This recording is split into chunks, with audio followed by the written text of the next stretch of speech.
우리나라 삼국지.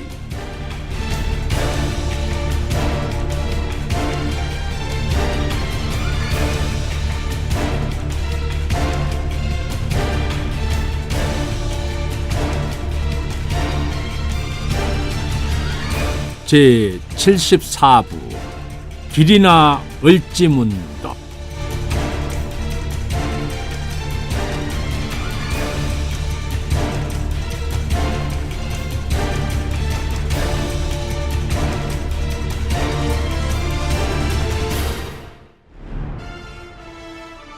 송화강을 따라 하류로 내려가다 보면 송말말갈이 사는 땅이 나오고, 이를 지나쳐 500리쯤 가다 보면 흑룡강과 맞닿는다. 이곳에 이르면 송화강을 따라 빽빽히 들어서 있던 삼림이 사라지고 퇴적토가 쌓여 검은색을 띠고 있는 평지가 모습을 드러낸다. 이 지역은 예로부터 흑수말갈의 본거지였다. 말을 달려 숲을 빠져나온 20여 명의 고구려 군사들은 드넓게 펼쳐진 평지를 보더니 환호성을 올렸다. 지겹게 계속되던 어두운 숲을 빠져나와 밝은 햇빛을 받으니 더없이 좋은 모양이었다. 하지만 흑수말갈의 경계에 들어선 그들이 기뻐할 수 있는 시간은 그리 길지 않았다. 함성의 여운이 채 가시기도 전에 멀리서 300은 좋게 됨직한 많은 수의 군마가 달려왔다.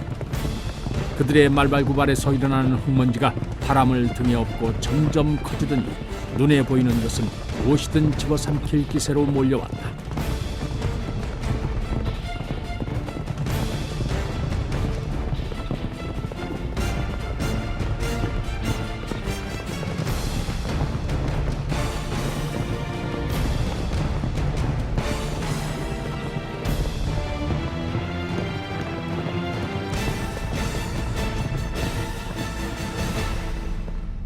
이를 바라보는 고구려 군사들의 표정은 잔뜩 굳어 있었다. 그때 홍포를 입은 장수가 말을 몰아 앞으로 나섰다. 그는 북노성의 성주인 을지문덕이었다. 을지문덕은 군사들에게 외쳤다. 가슴을 펴라!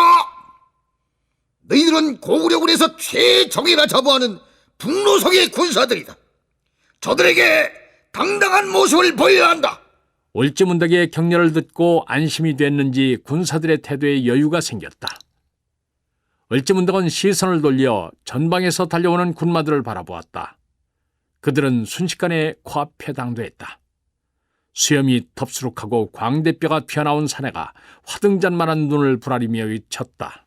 너희들은 누군데 허락 없이 우리 흑수부의 땅을 침범하느냐? 이들은 바로 흑수말갈의 전사들이었다. 이에 을지문덕이 나서며 침착하게 대답했다. 나는 고구려 북노성의 성주 을지문덕이다. 그대들의 족장을 만나러 왔으니 안내하라. 고구려 성주란 말에 말갈족 전사들이 술렁거리기 시작했다. 그렇다면 저를 따라오십시오. 처음에 을지문덕에게 말을 건넸던 두목인 듯한 사내가 앞장을 섰다. 을지문덕 일행은 말없이 그의 뒤를 따랐다. 그렇게 긴장된 상태로 한나절을 달리다 보니 어느새 불악이 나타났다. 불악에는 가옥들이 수백 채가 모여 있는데 하나같이 흙으로 벽을 두르고 그 위에 가죽을 둘러 지붕을 만든 집들이었다. 낯선 이들이 말갈 군사들에게 둘러싸여 나타나자 마을 사람들이 모두 밖으로 나와 구경을 했다.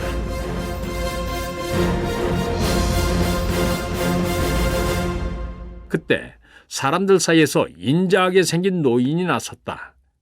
그는 머리를 길러 붉은 천으로 묶고 가죽옷을 입고 있었다.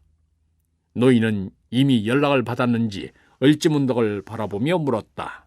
내가 이곳의 주장인 명노요. 그래, 대고구려의 성주님께서 이 먼 곳까지 나를 찾아온 이유가 무엇이오?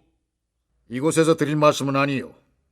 그렇다면 안으로 들어가십시다.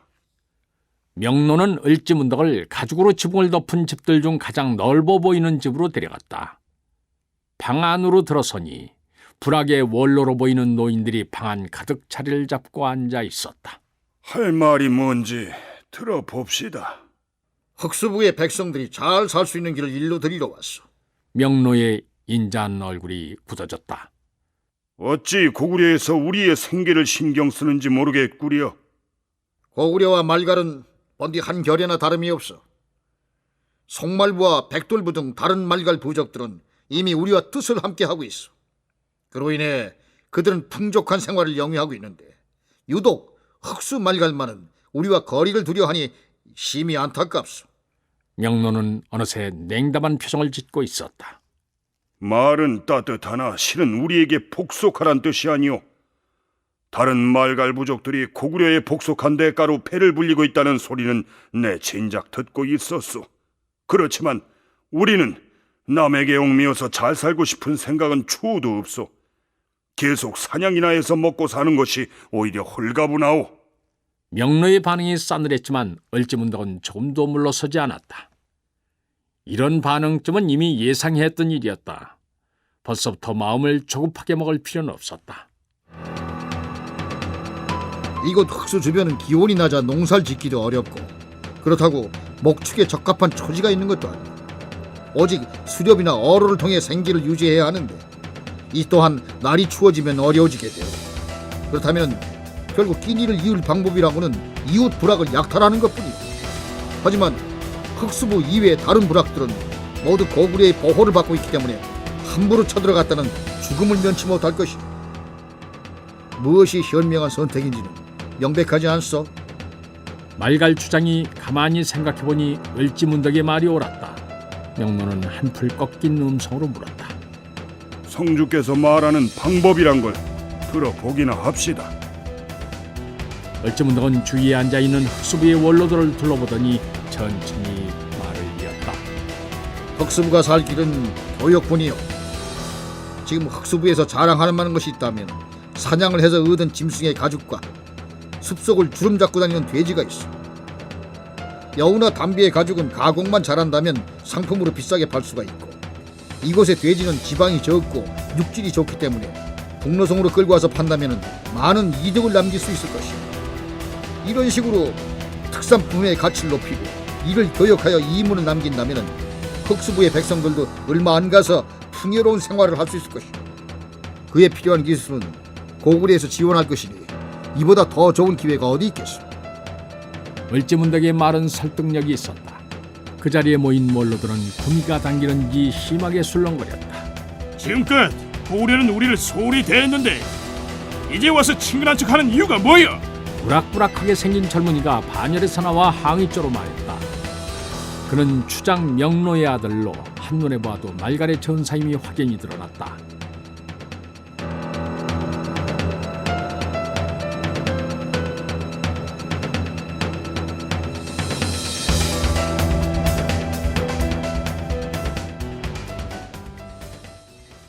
을지문덕은 웃으면서 말했다. 우리 대왕께서는 흑수부가 변방에서 자주 소요를 일으키는 이유가 너무 가난하기 때문이라고 말씀하셨어. 대왕께서는 그대들이 걱정스러워 나를 보내신 것이요. 물론 우리도 변방에서 소란을 일으킨 벌로 돌궐군처럼 그대들을 핍박할 수 있어. 하지만 그것은 패도의 길로 천하의 주인이신 고구려 태왕께서 원하시는 길이 아니요. 태왕의 배려를 생각해서 우리의 제안을 받아들이길 바라오. 을지문덕의 이야기가 끝나자 그 자리에 모인 흑수말갈 원로들은 고개를 끄덕였다. 명노 역시 을지문덕의 설득에 다쳤던 마음에 문을 열었다. 그렇다면 우리가 어떻게 해야 합니까? 송말말가를 비롯한 이웃을 약탈하지 마시오. 대신 고구려와의 교역을 통해 곡식과 배, 철제품 등 생필품을 받아들임으로써 이를 취하시오. 그대들이 약탈을 해서 얻는 이익보다 고구려와의 교역을 통해 얻는 이익이 더 클 것이오. 그대의 말처럼만 된다면 우리에게 그보다 더 좋은 일이 어디 있겠소.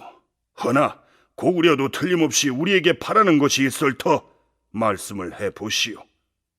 요즘 수나라와의 관계가 껄끄럽다고 하던데 혹시 우리에게 군사를 요구하는 것은 아니오?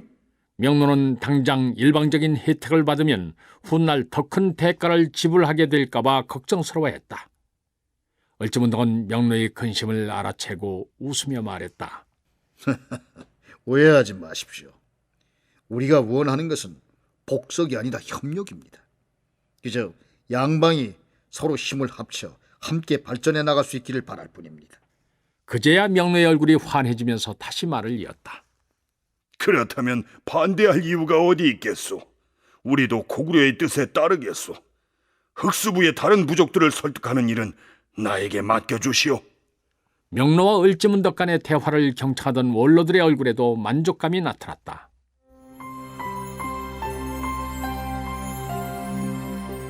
이튿날부터 을지문덕은 흑수부의 여러 부락을 일일이 돌며 고구려의 입장을 밝히고 번영을 약속했다. 여기에 함께 간 명로의 설득까지 더해지니 흑수 말갈의 여러 부족들의 마음을 움직이는 데 부족함이 없었다. 이렇게 두어 달쯤이 지나자 흑수부의 모든 부락은 고구려 편에 서게 되었다.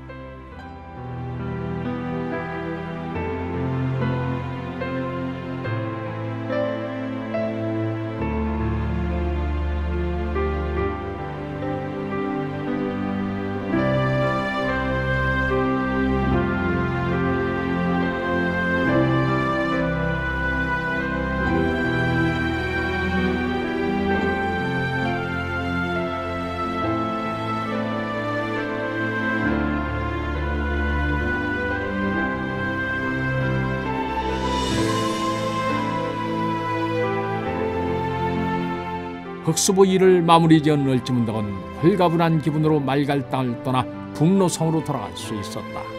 끝까지 외면하던 흑수부의 합류로 이제 모든 말갈족들이 고구려에 복속하게 됐다. 이로써 고구려의 북변은 안정을 되찾았고 더불어 든든한 후원 세력을 얻게 되었다. 을지문덕은 군사들을 이끌고 부락을 떠났다. 한참 동안 벌판을 달리다 보니 지평선 너머에서 태양이 떠올랐다. 을지문덕은 태양을 보고 영양태왕의 자신감 넘치는 모습을 떠올렸다. 그리고 태왕의 기대에 부응하는 성과를 거둘 수 있게 도와준 하늘에 감사했다. 그는 가슴 한가득 숨을 들이마시고 힘껏 말을 달렸다. 그 기세만으로도 태양에 가 닿을 수 있을 것 같았다.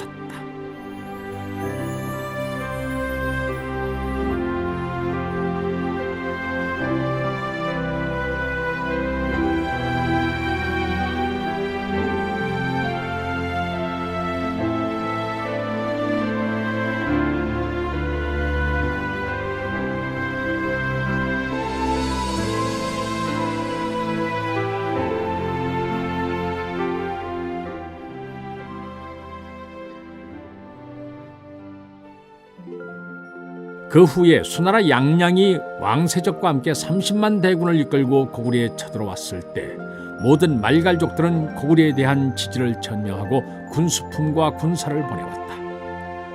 만일 을지문덕의 사전 정지 작업이 없었다면 일부 말갈족들은 이를 좋은 기회로 여기고 변경으로 쳐들어와 약탈을 자행했을 것이다.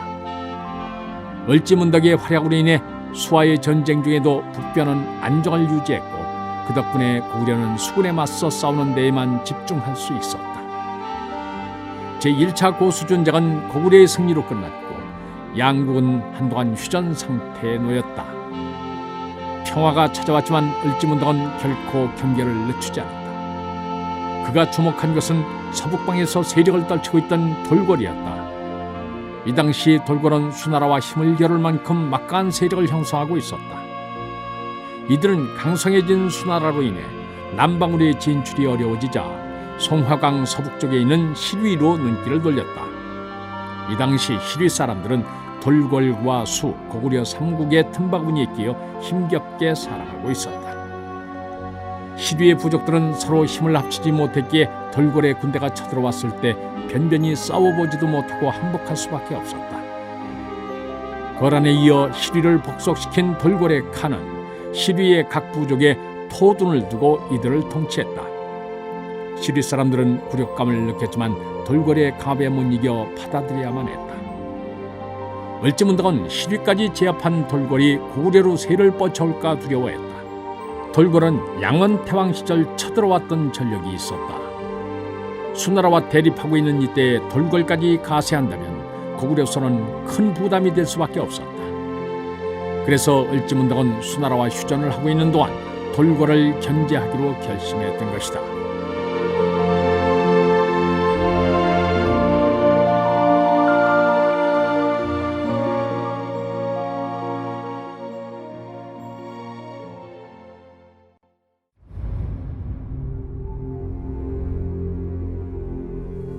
돌궐과의 충돌을 피할 수 있는 길은 양국 사이에 완충지대를 설정해 놓는 것이었다. 을지문덕은 그 역할을 시리가 할 수 있다고 여겼다. 그러기 위해서는 돌궐의 지배 아래 놓이는 시리를 해방시켜 고구려의 우방으로 만들어야 했다. 이 당시 시리는 남시리, 북시리, 신말달시리, 발시리, 대시리 등 5개 부족으로 나뉘어져 있었다. 부족별로도 각기 부락을 이루고 살았는데 남시리와 같은 경우 25개 부락이 산재해 있었다. 이는 결코 쉬운 일이 아니었지만 을지문덕은 나라를 위해서 반드시 해내야만 했다. 을지문덕은 각오를 단단히 하고 호위무사 30여 명만 거느린 채 시리 땅으로 발길을 옮겼다. 이때가 603년 가을 무렵이었다.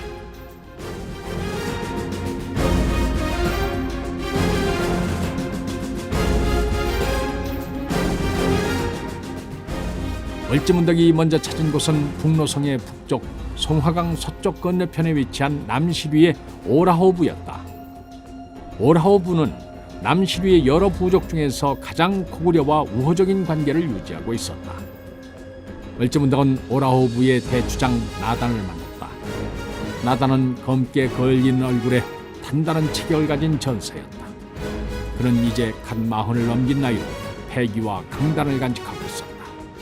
을지문덕은 나단에게서 진취적인 기상과 활력을 느낄 수 있었다.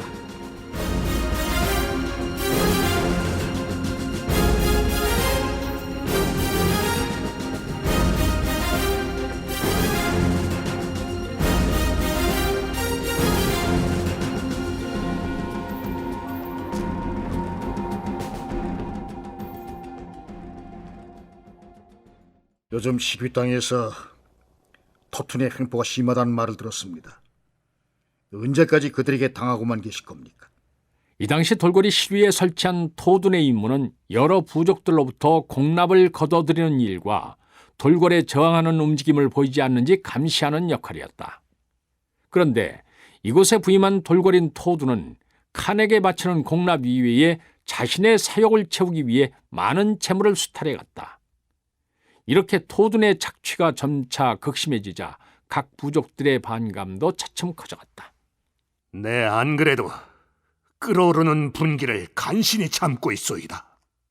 나단은 아직 혈기가 왕성하여 노기를 다스리기 어려운지 얼굴이 심하게 붉어졌다. 을지문덕은 나단의 속내를 간파하고 더욱 부추겼다. 그렇다면 무엇을 망설입니까? 시리의 부족들이 힘을 합친다면 돌궐을 물리치는 일도 그리 어렵지 않습니다. 시리의 부족들이 일어나기만 한다면 우리 고구려도 물심양면의 지원을 아끼지 않을 것입니다. 돌궐에 대한 나단의 적개심이 을지문덕의 부채질로 더욱 활활 타올랐다. 나단은 금방이라도 칼을 빼어들고 토둔에게 달려갈 것만 같았다. 그런데 그 순간 나단 옆에 있던 부족의 원로가 제지하고 나섰다. 그는 과열된 분위기를 가라앉히기 위해서 의도적으로 차분하게 말했다. 우리의 힘만으로 돌궐의 세력을 몰아내기는 어렵습니다. 다른 부족들이 힘을 합해 도리라는 확신이 없는 마당에 어찌 경솔하게 움직일 수 있겠습니까? 나단은 원로의 말을 듣고 마음을 진정시켰다. 내 분한 마음으로 따지면 당장이라도 토둔의 목을 베고 싶지만 이 일은 나 혼자 결정할 문제가 아니오. 다른 부족장들이 이 일에 동의한다면 내가 선봉에 서서 돌궐놈들을 끝장내겠소. 을지문덕은 원로의 방해로 나단이 군사를 일으키게 만드는 데는 실패했지만은 그리 낙담하지는 않았다. 어차피 오라호부의 힘만으로 시리 땅에서 돌궐 세력을 몰아낼 수 있으리라고는 기대하지 않았다. 그렇다면 시귀의 부족장들을 모아주십시오. 제가 설득하겠습니다. 나단은 을지문덕의 총기 있는 눈빛을 보며 고개를 끄덕였다. 말가를 아우른 을지문덕의 솜씨라면 시리 부족장들의 마음도 움직일 수 있으리라 여겼기 때문이었다.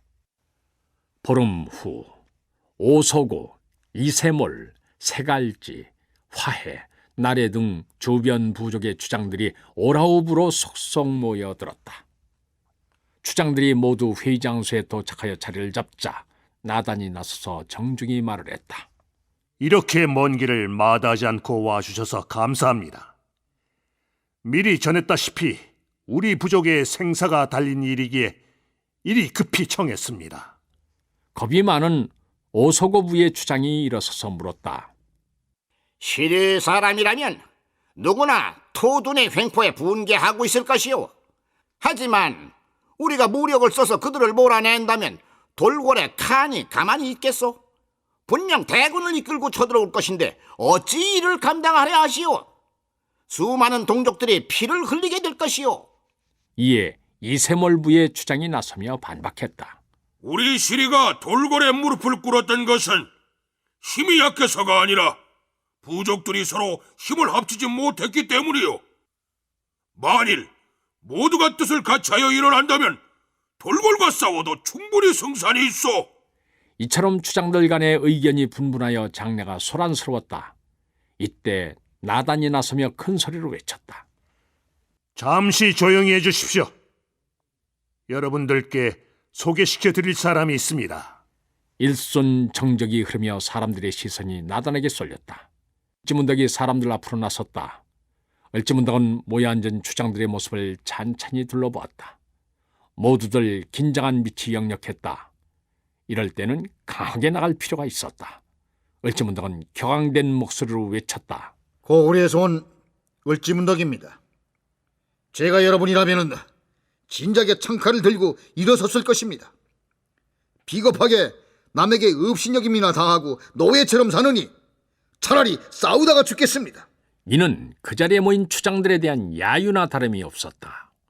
시위의 주장들이 부끄러워 얼굴을 들지 못하고 있을 때 세갈지 부위의 늙은 주장이 못마땅한 얼굴로 변명을 했다. 그건 우리의 사정을 잘 모르고 하시는 말씀이요.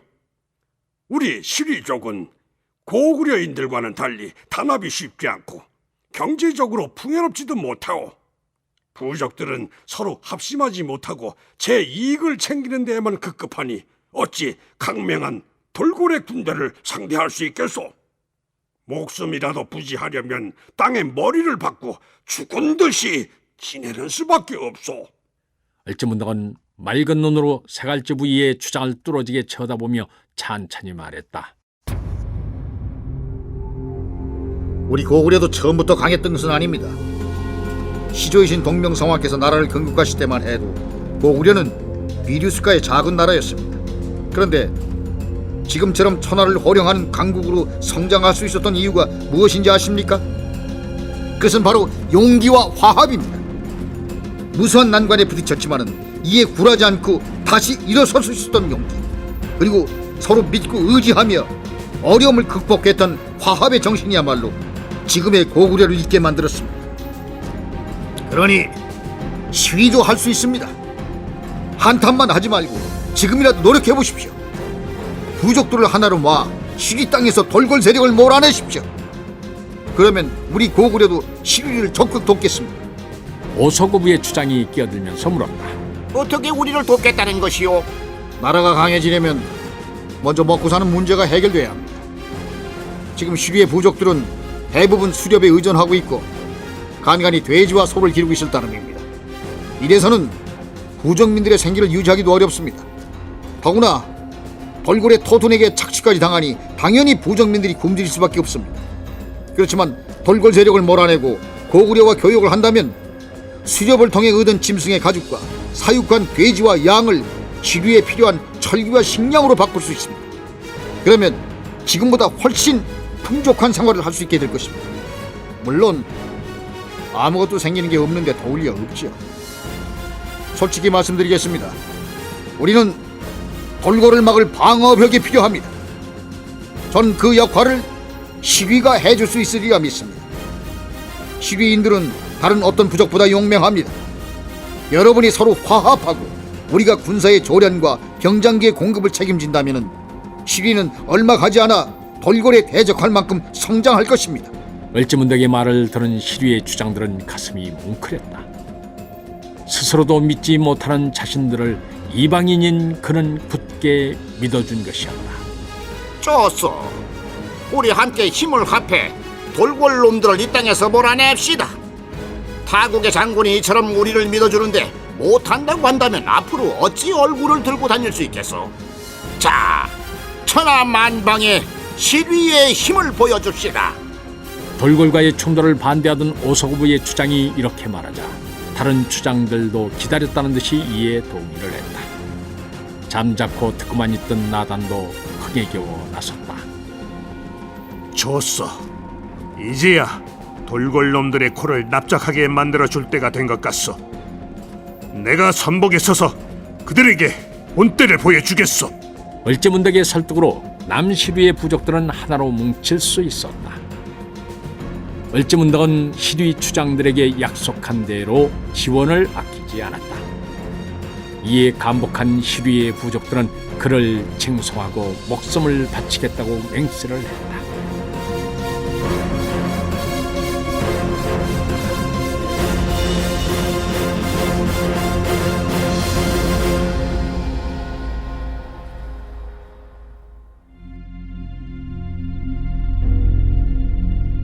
이듬해 나단의 오라오브를 필두로 남시류의 부족들이 들고 일어나 그들의 땅에 뿌리 내리고 있던 토둔을 잡아 처형하고 돌궐의 세력들을 깨끗이 몰아냈다. 남시류에서의 봉기는 북시류를 비롯한 주변 부족들에게 자극을 주었고 그들 역시 얼마 지나지 않아 자신들의 땅에 자리 잡고 있던 토둔을 추방했다.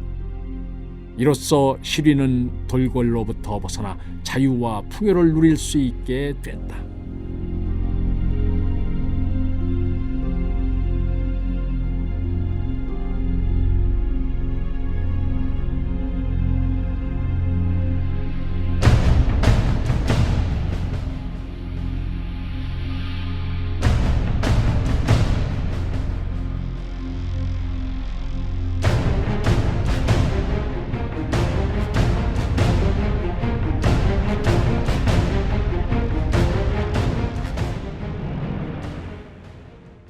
을지문덕이 말갈과 시리로부터 신망을 얻어 북변을 안정시키자 영양태왕은 그 공을 높이 사서 마침 공석이 된 부여성의 성주 겸 북부 욕살의 자리를 맡겼다. 이로써 을지문덕은 북변을 총괄하는 막중한 직위에 오르게 된다. 을지문덕이 부여성으로 부임하고 정사를 돌보게 되자 북변의 백성들은 걱정 없이 사업에 종사할 수 있었다. 그리고 말갈, 시리 등과의 교역도 활기를 띠게 됐다. 이렇게 1년이 지나자 백성들의 생활은 몰라보게 윤택해졌다. 그러던 어느 날 을지문덕이 부중에서 정사를 처리하고 있는데 성주부의 입구를 지키는 군사가 달려와서 아뢰었다. 대북진에서 왔다는 상인이 성주님을 뵙겠다고 합니다. 그렇다면 어서 드리도록 하라. 을지문덕은 평소에 성주부의 문턱을 낮춰 누구나 자유롭게 드나들 수 있도록 했다. 잠시 후 하얀 백곰 가죽을 짊어진 종자의 뒤를 따라 여우 가죽으로 만든 옷을 차려입은 풍채가 좋은 사내 하나가 들어왔다. 눈이 시원하게 크고 수염이 무성한 것이 호나말한 인상을 풍겼다. 어서 오시오. 무슨 어려운 일이 있어서 나를 찾아온 것이오? 상인들이 성주를 찾는 것은 을의 편의를 봐달라는 부탁을 하기 위해서였다. 을지문덕은 변방의 교역을 활성화시키기 위해서 아무런 대가 없이 이들의 어려움을 돌봐주고 있었다. 저는 대북진과 부여성을 오가며 장사를 하는 사람인데 이번에 대북진에 갔다가 기회가 닿아 북쪽의 흑수와 바다가 만나는 곳인 북빙에까지 가볼 수 있었습니다. 그곳은 날씨가 매우 추워서 사람이 살기 어렵겠다고 생각했는데 막상 가보니 술록을 키우는 무리들이 살고 있습니다. 술록은 마치 사슴처럼 생긴 동물인데 사슴보다는 몸집과 뿔이 훨씬 큽니다. 저는 이 동물이 하도 기이하여 가지고 있던 고구려의 물품을 건네주고 술록 한 무리를 샀습니다. 그것들은 지금 성주부 밖에 있습니다. 그리고 이 백곰 가죽은 그들이 우정의 표시로 저에게 선사한 것입니다. 소인은 이 진귀한 것들을 대왕 폐하께 바치려고 하는데 연줄이 없어서 이렇게 성주를 찾아뵌 것입니다. 을지문덕은 종자가 들고 온 백곰 가죽을 유심히 들여다보았다. 과연 털이 희고 매끄러운 것이 고구려 땅에서는 한 번도 본 적이 없는 물건이었다. 이런 진귀한 물건을 구할 수 있다면 그곳까지 교역망을 넓히는 것도 나쁘지 않을 듯했다. 술록은 나도 예전에 흑수부를 방문했을 때 본 적이 있어. 그러나 이 백곰은 처음이요. 그 가죽이 참으로 아름답구려. 폐하께서 보시면 좋아하시겠소. 그대의 충심이 그러한데 내 어찌 돕지 않을 수 있겠어. 자, 사람을 하나 붙여줄 터이니 그와 함께 따라 평양서로 가시오. 상인은 큰절을 올려 감사의 뜻을 표했다. 다음 날 을제문덕은 아장 유혁을 불러 서찰을 건네주며 지시했다. 궁에 도착하거든 이 서찰을 폐하께 올려라. 유혁은 명을 받들고 상인과 동행하여 평양으로 향했다. 근 한 달이 지나서야 평양성에 도착한 유혁 일행은 궁으로 가서 태왕께 아련을 청했다. 영양 태왕의 허락이 떨어지자 이들은 시종의 안내를 받아 대전으로 들어갔다. 유혁이 공손히 이해를 갖추고 태왕에게 아뢰었다. 북부 욕설이 폐하께 바치는 서찰이옵니다. 시비가 나서서 유혁에게서 편지를 받아 태왕에게 전했다. 서찰을 펼쳐 들여다보던 태왕이 상인에게 눈길을 주며 물었다. 이 서찰에 따르면 네가 대북진보다 더 북쪽 지방인 북빙해에 다녀왔다고 하는데 사실이냐? 태왕이 관심을 보이자 상인은 금방 가슴이 벅차올랐다. 그렇사옵니다. 정말 귀가 얼어붙어 떨어질 정도로 추운 곳이었습니다. 그런데도 시원하게 펼쳐진 푸른 바다와 눈 덮인 땅이 조화를 이루고 있고 그 위로 사람과 털빛이 매력적인 술록이 어우러져 뛰어놀고 있었사옵니다. 상인은 마치 그림을 그리듯이 술록이 사는 부락을 아름답게 묘사했다. 그처럼 아름다운 곳이라면 짐도 한번 가보고 싶구나. 태왕이 관심을 보이자 상인은 재빨리 백곰의 가죽을 펼쳐보였다. 여기저기서 감탄사가 터져나왔다. 순백의 미는 사람들의 마음을 끌기에 충분했다. 과연 호피에 비견할 만큼 돋보이는구나. 태왕의 칭찬을 듣고 신이 난 상인은 밖에 서 있던 다른 종자에게 눈짓을 해서 대전 앞마당으로 술록을 끌고 들어오게 했다. 기이한 모습의 짐승이 들어오자 군신들이 함께 단복했다. 사슴 같지만 사슴은 아니구려. 마치 신선이 타고 다닌다는 전설의 실록 같구려. 영양태왕은 한참 술록을 들여다보다가 좌우에 시립해 있는 신하들에게 시선을 주며 말했다. 북부 역살 을지문덕은 서찰을 통해 대북진의 변민 위로사를 파견하고 흑수 하류에 살고 있는 부족민들과 교역을 권장함으로써 이들을 포용해야 한다고 주청했소. 짐도 그의 생각이 옳다고 생각하오. 이로 인해 우리 고구려의 힘이 더욱 멀리까지 뻗치게 될 것이오. 신하들 역시 금방 그곳의 진귀한 특산물을 구경했기에 그들과 교류하는 것이 이득이 되리라고 여겼다. 그래서 모두 태왕의 뜻에 찬성했다. 영양태왕은 상인에게 큰 상을 내리고 앞으로 북방교역에 더욱 매진할 것을 부탁했다. 그리고 대형 고항을 북방변민 위로사로 삼아 대북진으로 파견했다. 고항은 그곳에 부임한 이후 북빙해까지 교류를 확대했다. 이로써 고구려의 세력은 멀리 술록의 땅에까지 미치게 된다.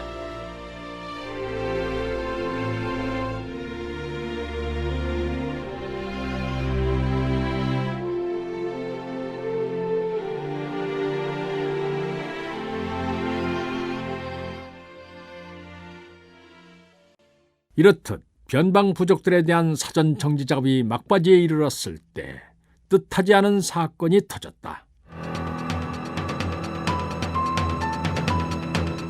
송화강 중하류 유역에 있는 송말 말갈이 난데없이 흑수말갈을 크게 공격했던 것이다. 그들은 흑수말갈의 부락 10여 곳을 불태우고 천여 명의 부녀자들을 포로로 잡아갔다. 송말말갈은 송화강 강가의 산림지대에 살고 있던 말갈의 이쪽으로 그동안 고구려의 우방으로 충실하게 의무를 다해왔었다. 이에 대한 보답으로 고구려는 든든한 후원자의 역할을 했었다. 송말부는 고구려의 힘을 믿고 흑수부를 비롯한 이웃 부족들을 위협하여 가축들을 정기적으로 상납받았다. 그런데 흑수부가 고구려 편에 서면서 동등한 입장에서 보호를 받게 되자 송말부에서 바쳤던 공문을 중단했다. 이에 격분한 송말부가 흑수부를 쳤던 것이다.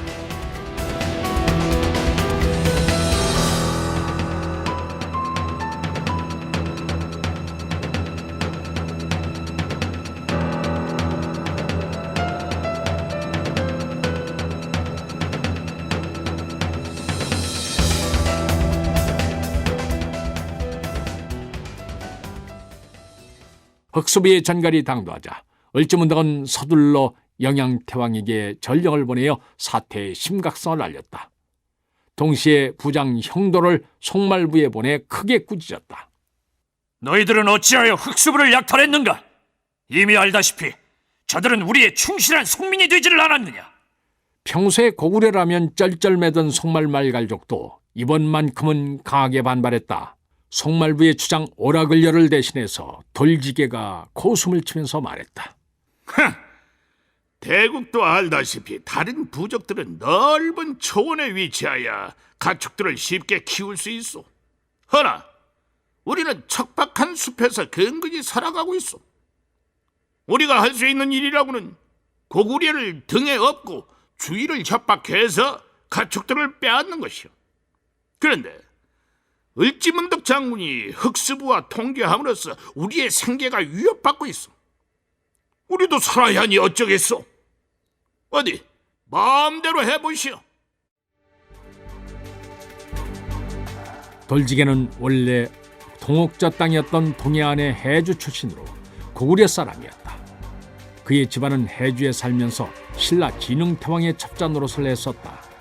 그러다 온달 장군이 아단성까지 쳐내려오자 신라가 간성으로 군사를 물렸고 이때 그들도 함께 간성으로 내려왔다.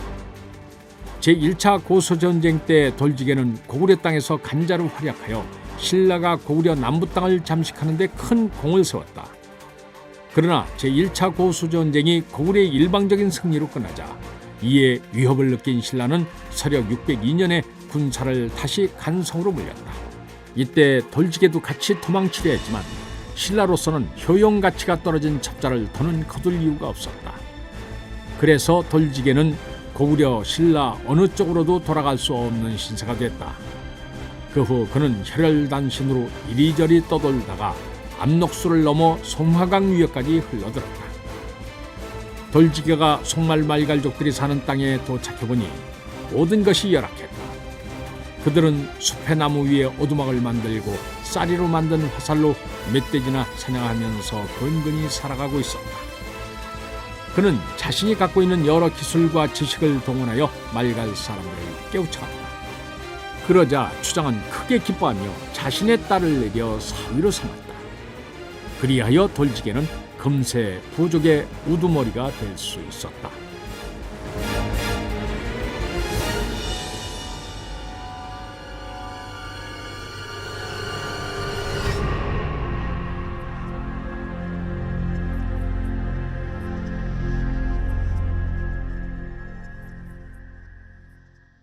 그래서 우리가 송이버섯과 밤 그리고 건어 등 그대들의 물품을 비싼 값에 구입하고 곡식과 배를 싸게 공급하고 있지 않는가?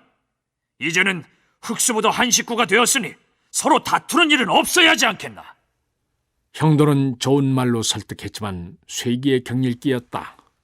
우리가 잡은 포로들을 노비로 팔면은 곡식은 얼마든지 구할 수 있어. 그러니 가서 북부 욕살께 전하시오. 우리도 이제는 자립하겠다고. 형도는 돌지게가 고구려의 반기를 들 요량임을 간파했다. 그는 더는 아무 말도 하지 않고 곧장 부여성으로 돌아왔다.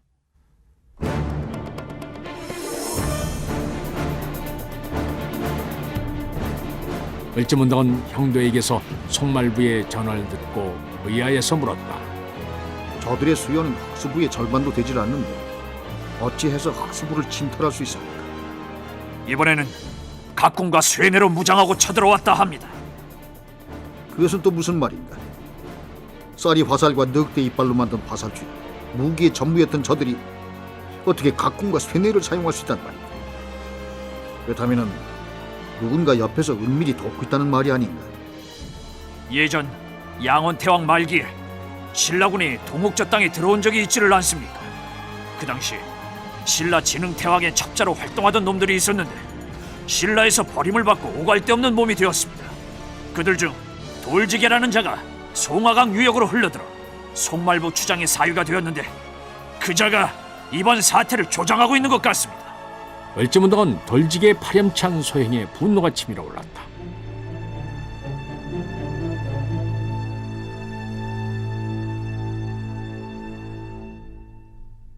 이처럼 을지문덕이 부장들과 함께 송말부 문제를 논의하고 있을 때 군사가 들어와 평양에서 태왕이 보낸 전령이 당도했다고 알렸다.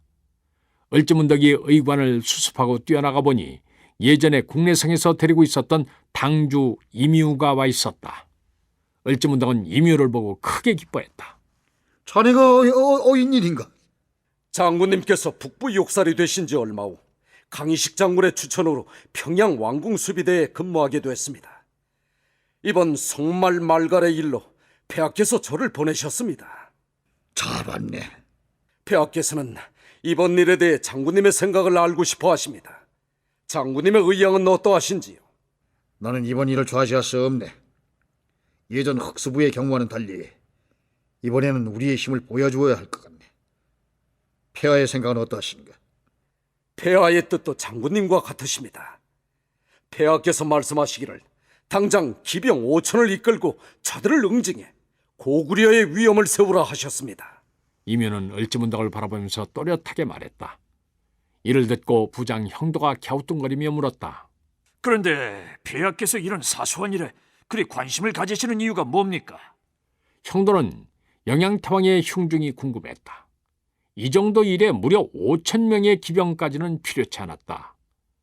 중리부의 연태조 망리지께서 이번에는 무력을 사용함으로써 그동안의 유화책으로 인해 다른 마음을 품고 있을지 모를 변방의 부족들에게 경고를 해야 한다고 폐하께 간언을 드렸기 때문입니다.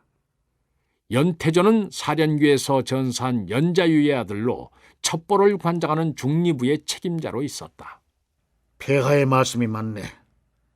나도 그렇게 생각하고 있었네.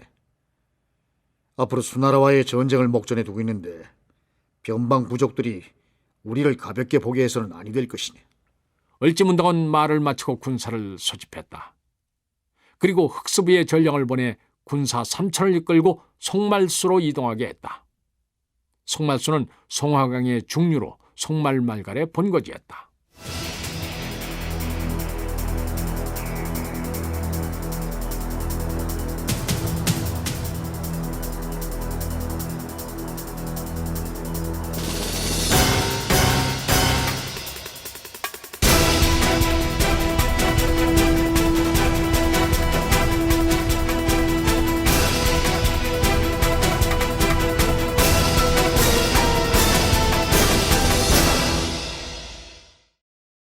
준비가 끝나자 을지문덕은 이미호와 부장 형도를 대동하고 송항을 따라 내려갔다.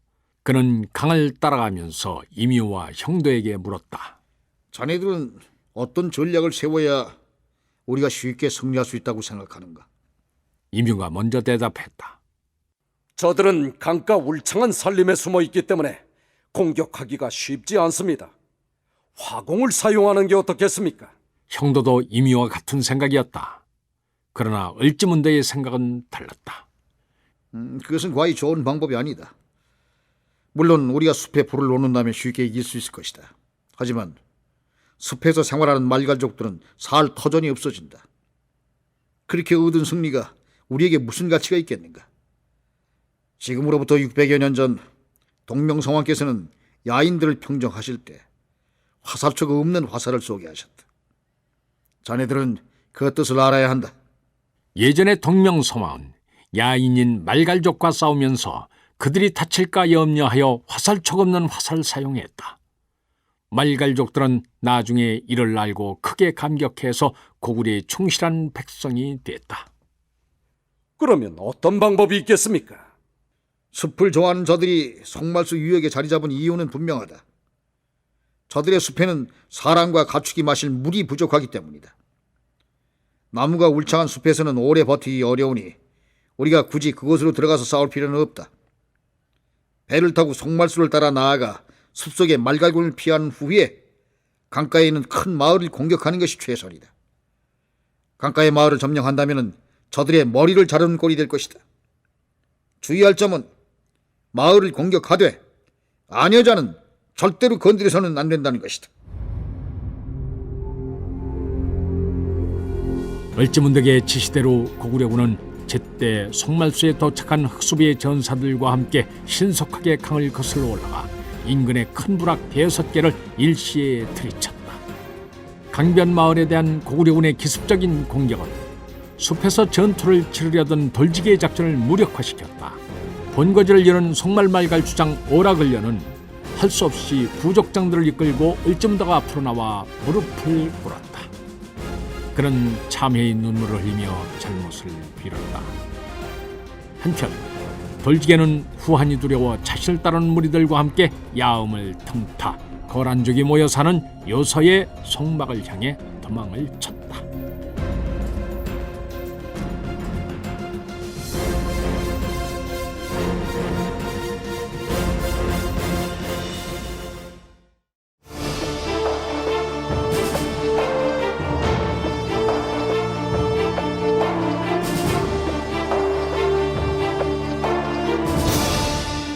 출연 이완호, 이종구, 탁원재, 황일청, 송두석, 유만준, 이윤선, 김태웅, 박태호, 변종필, 원호서, 현경수, 이원찬, 이장원.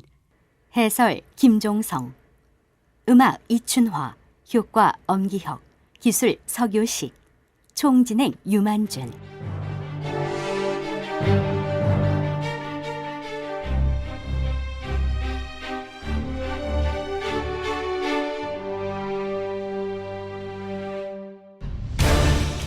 임동주 원작, 김기덕 연출, 제74부 길이나 을지문덕 편이었습니다.